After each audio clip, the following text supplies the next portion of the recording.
بسم اللہ الرحمن الرحیم۔ السلام علیکم دوستو، اچھی ویڈیوز اور اسلامک واقعات کے لیے ہمارے چینل کو لازمی طور پہ سبسکرائب کر دیں۔ حضرت ابوبکر صدیق رضی اللہ تعالیٰ عنہ کے بارے میں نبی اکرم صلی اللہ علیہ وآلہ وسلم فرمایا کرتے تھے، میں نے جسے بھی اسلام کی دعوت دی، اس نے کچھ نہ کچھ سوچ و بچار اور کسی قدر وقفے کے بعد اسلام قبول کیا، سوائے ابوبکر کے۔ وہ بغیر ہچکچاہٹ کے فوراً مسلمان ہو گئے۔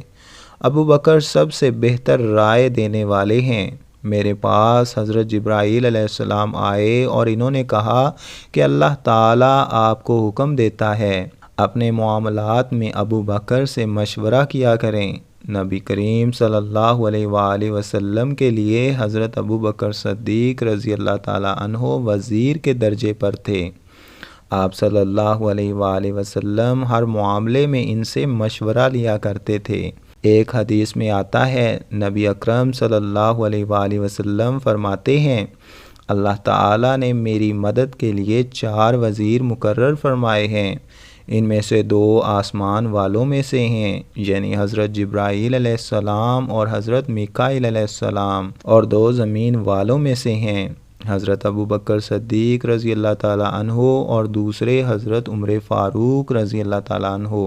اسلام لانے سے پہلے حضرت ابوبکر صدیق رضی اللہ تعالیٰ عنہ نے ایک خواب دیکھا تھا۔ خواب میں آپ رضی اللہ تعالیٰ عنہ نے دیکھا کہ چاند مکہ میں اتر آیا اور اس کا ایک ایک حصہ مکہ کے ہر گھر میں داخل ہو گیا، اور پھر سارے کا سارا ابوبکر صدیق رضی اللہ تعالیٰ عنہ کی گود میں آ گیا ہے۔ آپ نے یہ خواب ایک عیسائی عالم کو سنایا۔ اس نے اس خواب کی یہ تعبیر بیان کی کہ تم اپنے پیغمبر کی پیروی کرو گے جس کا دنیا انتظار کر رہی ہے اور جس کے ظہور کا وقت قریب آ گیا ہے، اور یہ کہ پیروکاروں میں سے سب سے زیادہ خوش قسمت انسان ہوگے۔ ایک روایت کے مطابق عالم نے کہا تھا، اگر تم اپنا خواب بیان کرنے میں سچے ہو تو بہت جلد تمہارے گاؤں میں سے ایک نبی ظاہر ہوں گے، تم اس نبی کی زندگی میں اس کے وزیر بنو گے اور ان کی وفات کے بعد ان کے خلیفہ ہوگے۔ کچھ عرصہ کے بعد حضرت ابوبکر صدیق رضی اللہ تعالیٰ عنہ کو یمن جانے کا اتفاق ہوا۔ یمن میں ایک بوڑھے عالم کے گھر ٹھہرے۔ اس نے آسمانی کتابیں پڑھ رکھی تھیں۔ ابوبکر صدیق رضی اللہ تعالیٰ عنہ کو دیکھ کر اس نے کہا، میرا خیال ہے کہ تم حرم کے رہنے والے ہو، تم قریشی اور تیمی خاندان سے ہو۔ ابوبکر صدیق رضی اللہ تعالیٰ عنہ نے جواب میں فرمایا، ہاں تم نے بالکل ٹھیک کہا۔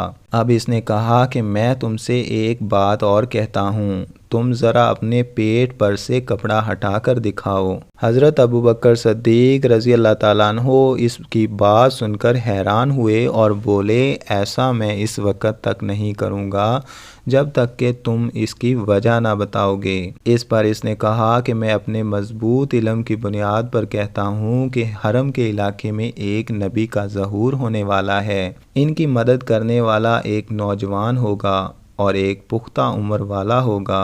جہاں تک نوجوان کا تعلق ہے وہ مشکلات میں کود جانے والا ہوگا، جہاں تک پختہ عمر کے آدمی کا تعلق ہے وہ سفید رنگ کا کمزور جسم والا ہوگا، اس کے پیٹ پر ایک بالدار نشان ہوگا، حرم کا رہنے والا تیمی خاندان کا ہوگا، اور اب یہ ضروری نہیں کہ تم مجھے اپنا پیٹ دکھاؤ کیونکہ باقی سب علامتیں تم میں موجود ہیں۔ اس کی اس بات پر حضرت ابوبکر صدیق رضی اللہ تعالیٰ عنہ نے اپنے پیٹ پر سے کپڑا ہٹا دیا۔ وہاں ان کی ناف کے اوپر سیاہ اور سفید بالوں والا نشان موجود تھا۔ تب وہ پکار اٹھا، پروردگار کعبہ کی قسم تم وہی ہو۔ سبحان اللہ۔ دوستو، مزید اچھی ویڈیوز اور اسلامک واقعات کے لیے ہمارے چینل کو سبسکرائب کرنا ہرگز مت بھولیے گا۔